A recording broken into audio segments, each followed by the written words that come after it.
Since I basically spent 4 straight days playing only blue, I wanted to play a list that had no blue in it whatsoever, and I've been enjoying playing Zivkin Banelord for a while now. I've tried it in a number of different lists, and I thought, why not try it in Ebonheart? In fact, it's been a while since I've played Ebonheart, period, because after the nerfs, it's kind of fallen off in terms of power level, so I wanted to revisit it. This is the list.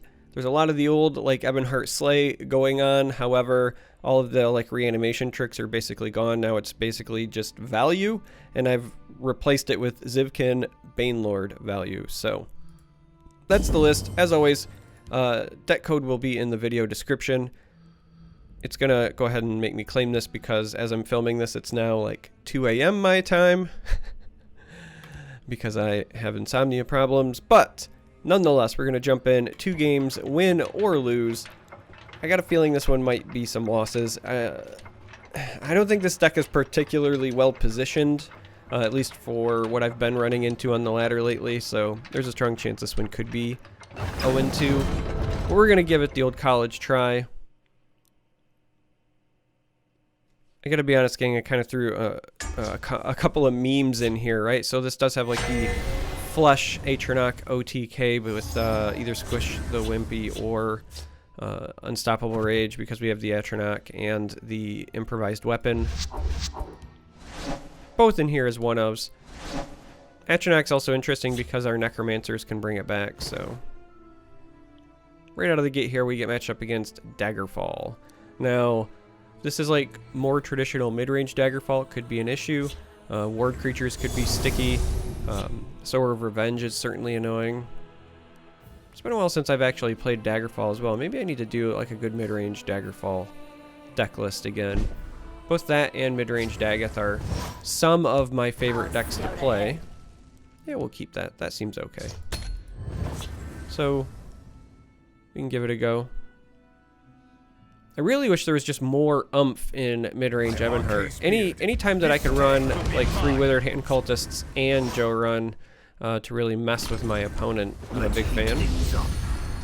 Not the most valuable Skaven in the world, but it does pop the ward and set up a value trade, so we'll go this route. Now they could just turn around and take this value trade themselves.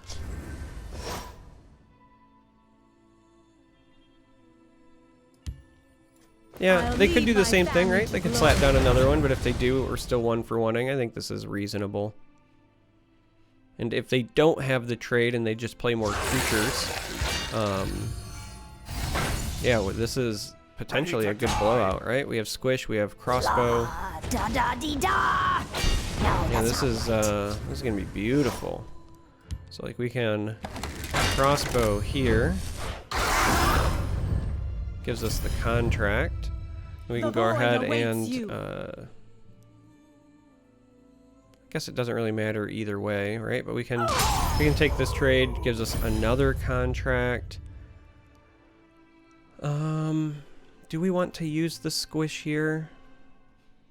Or just wait and take the trade? They won't have enough Magicka to actually trigger Lezra yet.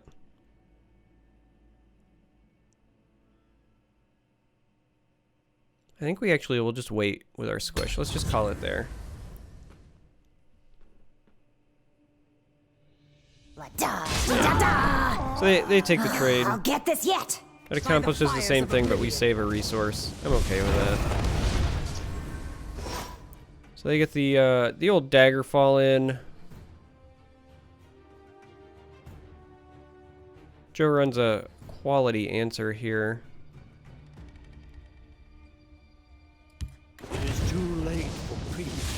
There was some contemplation on my part for maybe like rapid shotting as well, but I don't want to proactively give them the tome to make things easy for them. We do want to cycle this though. Our hand's a little clunky, but we're doing a good job of slowing them down.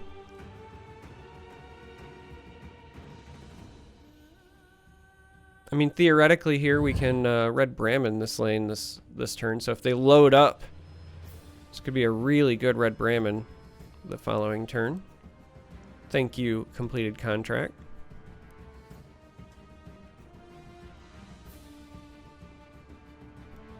Sheol take you. Alright. They're coming to get me. I know. Behold, my magnificent monster. Still likely an okay Red Brahmin.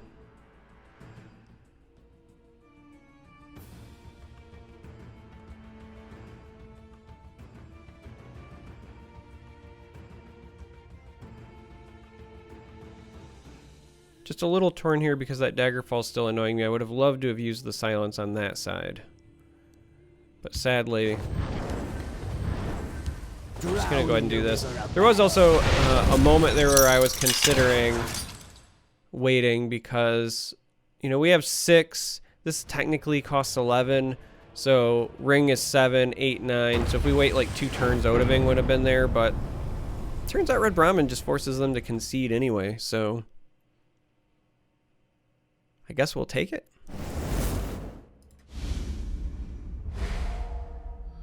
Now the good news is, if we lose miserably here, we're not 0-2. Anytime we're not 0-2, it's gonna be a good time, so. We got to greed our way to a concession. We'll take it. Jump into game 2 here. Because we're just looking to have some fun. We want some big splashy plays. And we're up against Guildsworn.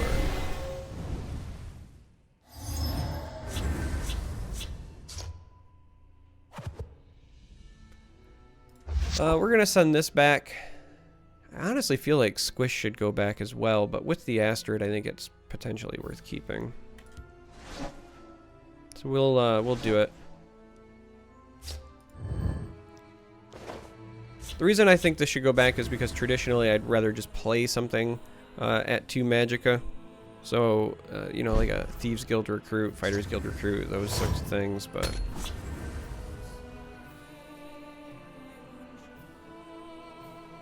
The Fighters Guild stands ever ready.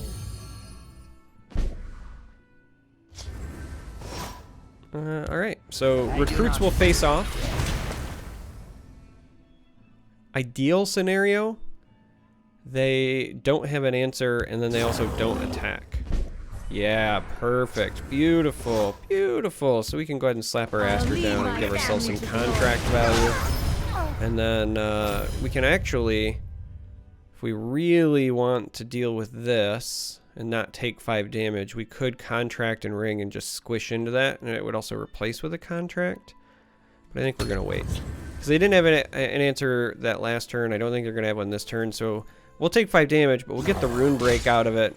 And then that also means if we want to save Astrid, Viper can go ahead and trade in here.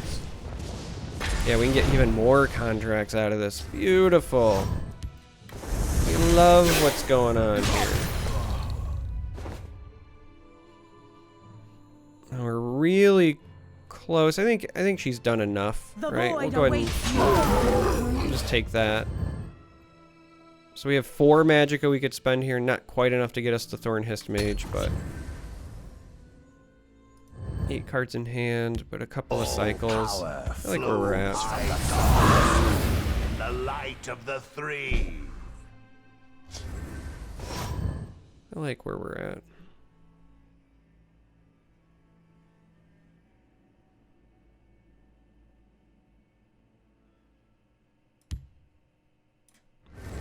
Yeah, let's just go ahead. We'll take this, and then we'll cash in our contracts for Feel the power within you. a little bit more here.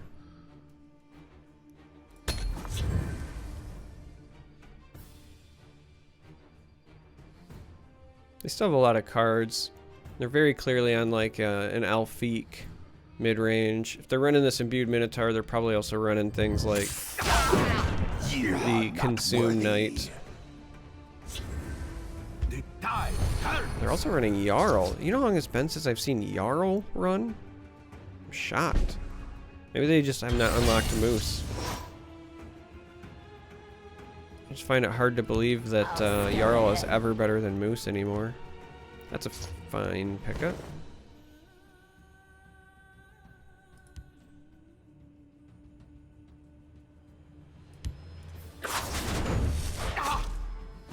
The Rage is a beautiful pickup as well. I think we save the rest. Maybe play the Barrowstalker here. I smell the stench Just of because the they're going to living. make this trade and then develop. I think the Barrowstalker is fine. But Necro can get us back. Say like Astrid, for example. Which is pretty quality. I mean, at this point, we're really just looking to draw some more cards. The moon. Get some kind of setup like that. Wow, interesting. That is a card I have not seen in quite some time.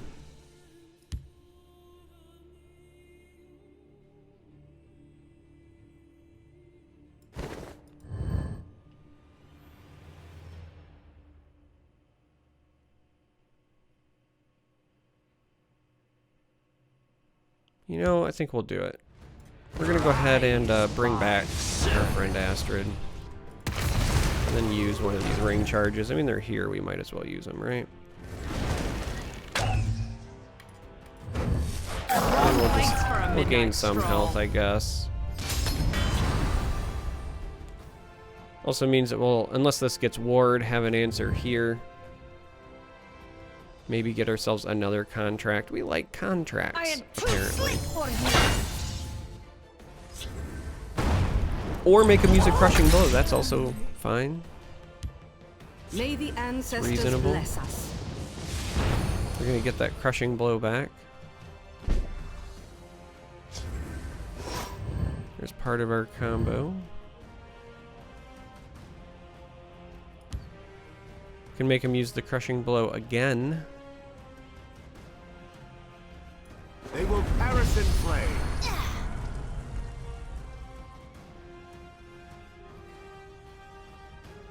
I mean, we're kind of running out of Wrong place for a minute. answers. Like, we're keeping ourselves afloat, but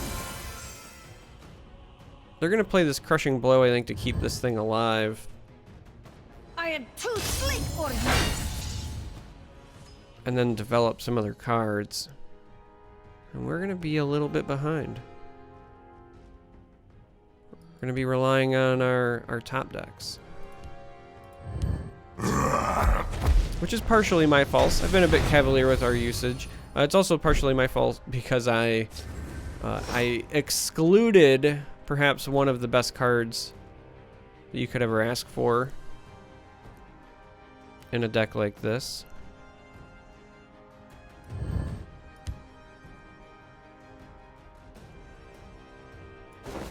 Blood and fate. The hist revives. Yeah, I guess we'll do this. Which, you know, I suppose is a bit of an oversight. I am too slick for you. Alright, so they break a rune. That gets guard. Alright. We have some lethal activators. We have a lot of lethal Hold activators. the line.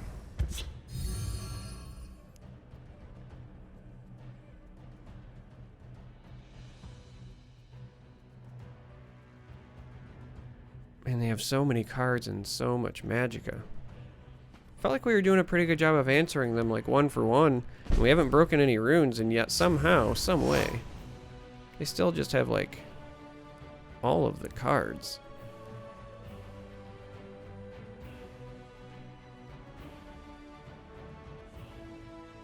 Not much I can do about this one, but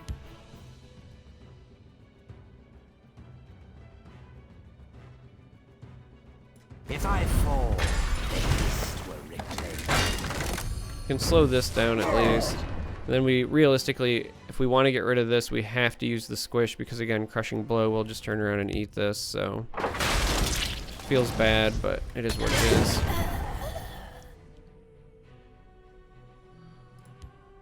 We only have 9 creatures in our discard pile. So even if we find our Flesh Atronach, we can't like really push for the OTK either.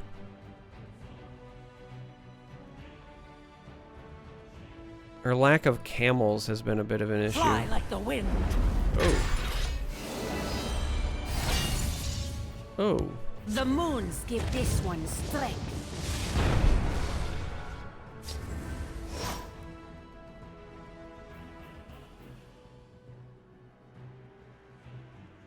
I mean, I'm not sure that I can afford to let this thing hit me, so we're gonna use it. Sadly, I don't have enough to finish this off, so we'll have to wait, but... Do not ignore Khajiit's warning. I think we just got outvalued, gang.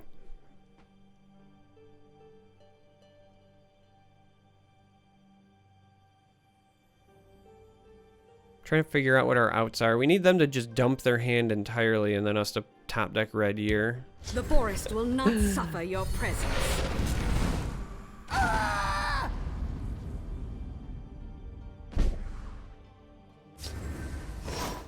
Camel will help, maybe.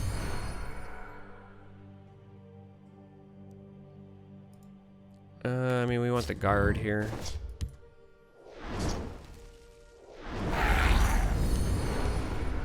I smell the stench. We want the guard just to slow him down. We'll actually use the curse here so that they both... you would either have to like double trade in, or we eat the crushing blow. And like, let's be honest, we're gonna pull this from them. Crushing blow's like upside down, but the minute you mouse over it, it flips. It's kind of neat. This doesn't do it though. Why can't you flip this card for me, huh? Huh? The other reason that we did the curse there, though, in case you're wondering, is not only just to bait this out, but it means that this can trade into this, and then as long as this survives and this is not a 3/3 ward, we get the option to trade there. So that puts them to have like further pressure on cleaning some of these up or lose creatures, and we're just trying to stall and buy time until we can find something, you know, to give us some health back. Wow. You want to save the reach of the crushing blow, huh? You're going to use a big boy. By Stendar's breath, we are ready for battle. Big boy javelin. Oh, that is so not good for us. That heirloom greatsword represents an awful lot of just ongoing damage. And we're going to go down to 6 here on top of it. And it got ward. Oh, The day is mine. it hurts.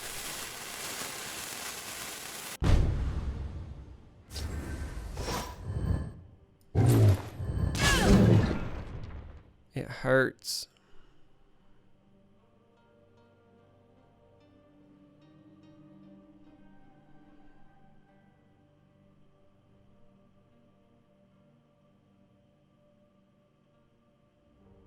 We're gonna have to use our rage here, right?